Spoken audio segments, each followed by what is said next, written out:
I was unloading groceries when Tyler appeared in my driveway. My brother's 23-year-old son had that sheepish look he always wore when he needed something. "Hey, Aunt Maria. Quick favor?" He leaned against my car door. "Can I borrow your credit card? Just need $20 for gas." My car got locked because of some fraud alert thing. I hesitated. Tyler had a history of small requests that somehow expanded, but he was family and it was just gas money. "Fine. It's in my wallet on the kitchen counter. Just the gas station, Tyler. I'm tracking everything." "Obviously. Thanks, Aunt Maria. You're the best." He jogged inside. I continued unpacking. 10 minutes later, Tyler returned, handed me the card, and drove off. I thought nothing of it until that evening. My phone buzzed with a purchase alert, then another, and another. I opened my banking app, and my stomach dropped. The transaction scrolled endlessly. Electronics store, $2,100. Clothing boutique, $1,800. Jewelry store, $3,200. Sports equipment, $1,400. The total climbed to $8,500. I called Tyler immediately. No answer. I tried 3 more times. Nothing. I drove to my brother David's house, my hands gripping the steering wheel so tightly my knuckles turned white. The entire family was there for dinner. Through the window, I could see them laughing around the table. Tyler sat at the head, showing off a new watch that caught the light every time he moved his wrist. I didn't knock. I walked straight in. "Maria." Dad stood up, surprised. His fork clattered against the plate.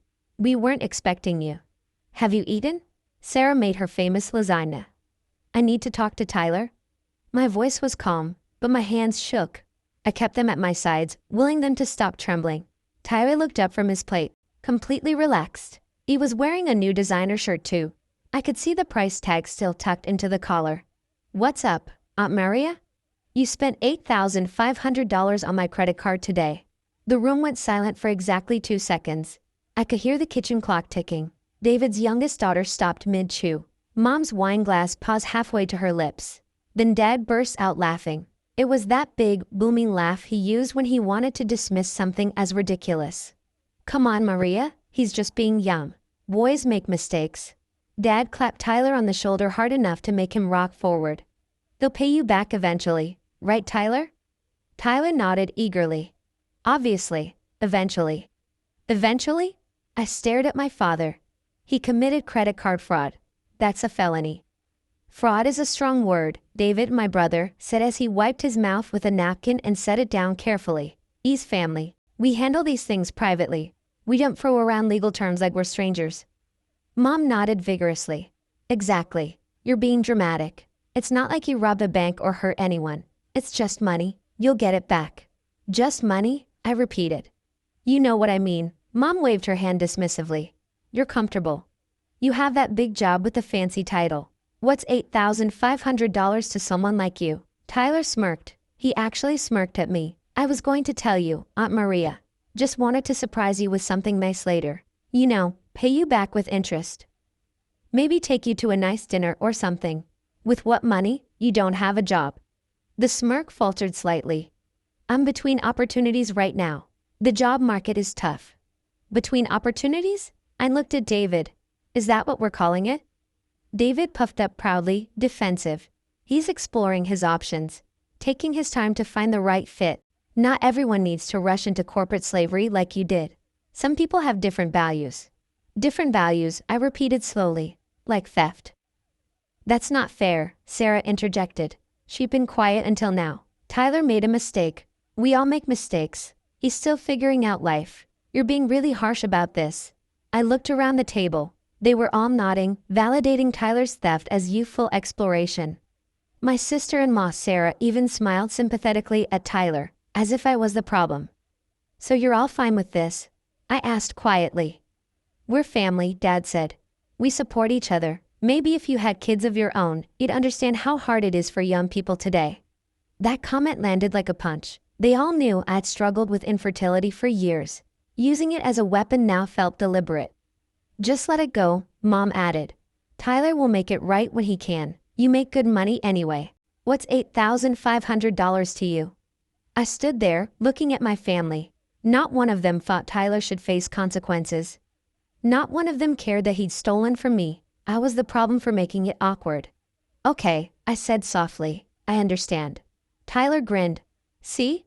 I knew you'd be cool about it. You're my favorite aunt. I left without another word. That night, I sat at my laptop and opened my financial management system, the password-protected spreadsheet I'd maintained for 6 years. Every payment, every transaction, every silent gift. For 6 years, I've been making payments they knew nothing about. It started when Dad's consulting business collapsed and he faced foreclosure. He never asked me directly, but Mom called crying at 2 in the morning. We're losing the house, she sobbed. 40 years of marriage and we're losing our home.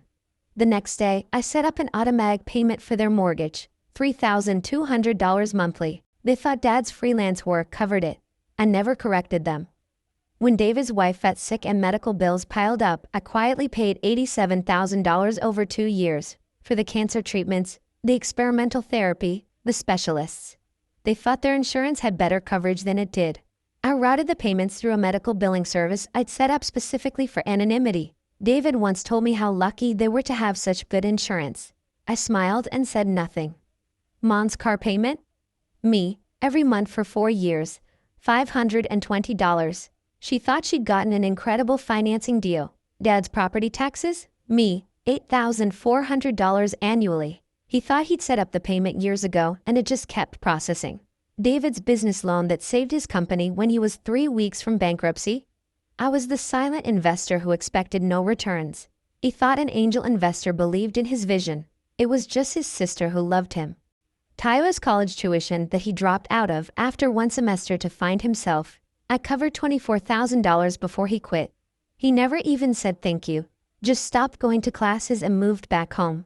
The family vacation to Europe they took last year, calling it finally getting ahead financially. I deposited $15,000 into Dad's account with a fake explanation about a class action settlement from some company he'd forgotten he'd done business with. He believed it. They all went to Paris and Rome and sent me postcards. Over 6 years, I'd funneled $340,000 to my family. $340,000. They had no idea. I kept it secret because I didn't want gratitude. I didn't want them to feel indebted. I wanted them to feel stable and secure. I wanted them to sleep well at night, to make plans, to enjoy their lives without the crushing weight of financial stress. But watching them laugh off Tyler's theft, mock my infertility, and treat me like an ATM that should smile while being robbed, something fundamental shifted inside me. I pulled up the authorized payment list. 23 automatic transactions, all linked to my accounts, all keeping my family afloat. I canceled every single one. It took 15 minutes to undo 6 years of silent support. Each click felt like cutting a rope I'd been holding alone for too long. The mortgage payment scheduled for tomorrow, canceled. David's business loan autopay, canceled. Mom's car payment, property taxes, insurance premiums, all of it, gone. I filed a fraud report with my credit card company, listing Tyler by name. Then I called my lawyer and had him draft a demand letter for the $8,500. Finally, I changed my phone number and blocked my entire family on every platform. Then I went to sleep. At 7 the next morning, my new phone rang. Unknown number. I almost didn't answer. Maria? It was David, his voice panicked. What did you do? I don't know what you mean. The mortgage payment bounced. Dad's bank is calling about insufficient funds. They're saying the automatic payment source was terminated. That's unfortunate. Maria, you need to fix this. Dad's freaking out. They're threatening foreclosure proceedings if the payment isn't received by the end of business today. I'm sure Dad's freelance work will cover it, like it has been. Silence. Wait, that was you. All these years? I have to go, David. Maria, wait. I hung up. 10 minutes later, Dad called from Mom's phone. I answered. What have you done? His voice shook with rage. Our mortgage bounced. 6 years we've been making these payments and suddenly, you haven't been making payments, Dad. I have. $3,200 every month for 72 months. That's $230,400. The line went dead quiet.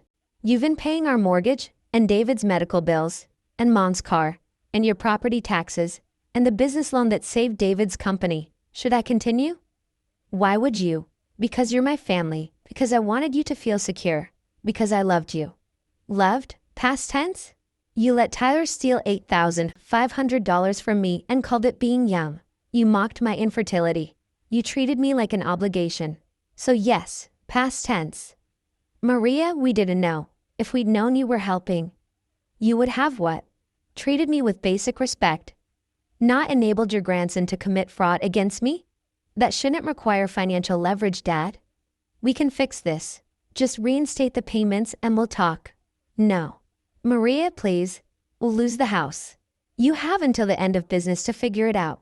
I suggest Tyler sell his new watch. The $3,200 one he bought with my money should cover about 1 month.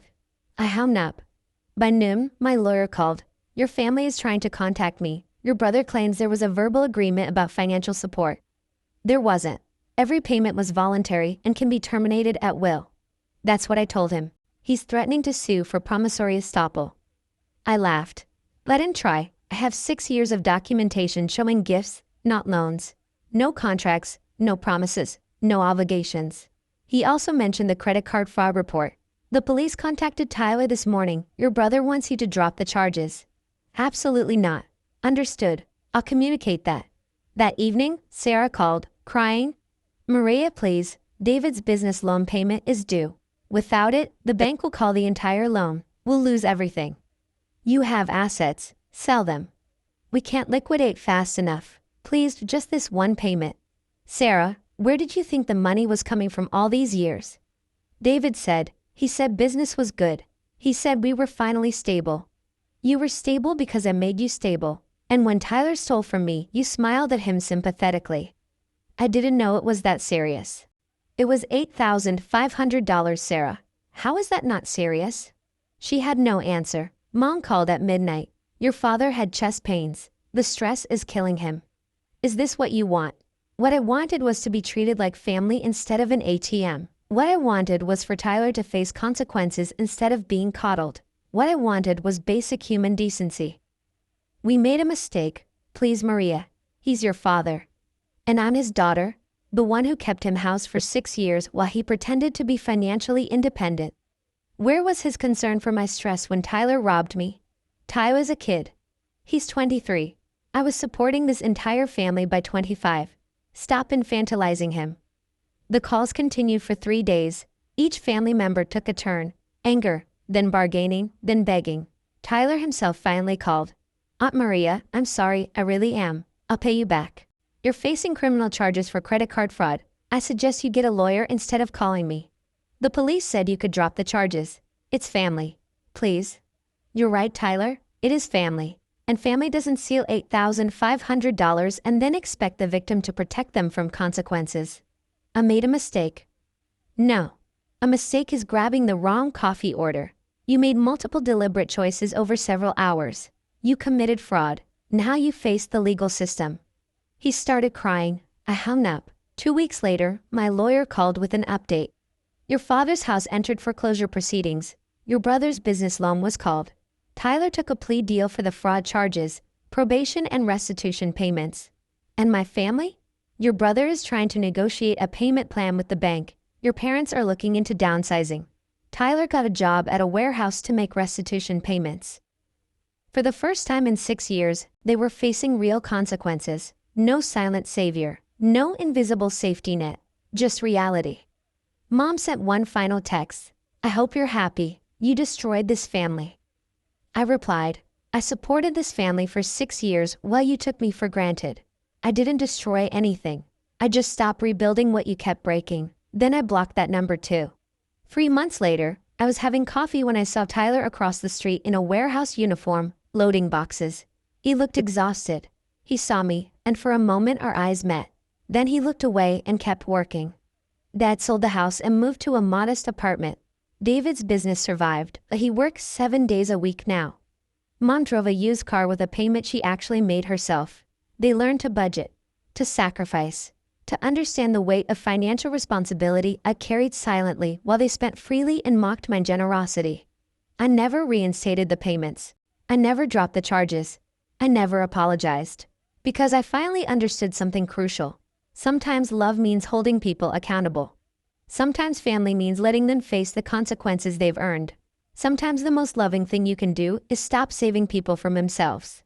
Tyler would pay me $200 monthly for 43 months. Every payment would remind him that actions have consequences, that family isn't a shield from accountability, that the aunt he stole from wasn't the problem, his choices were. And maybe, eventually, they'd understand what I've been trying to teach them all along.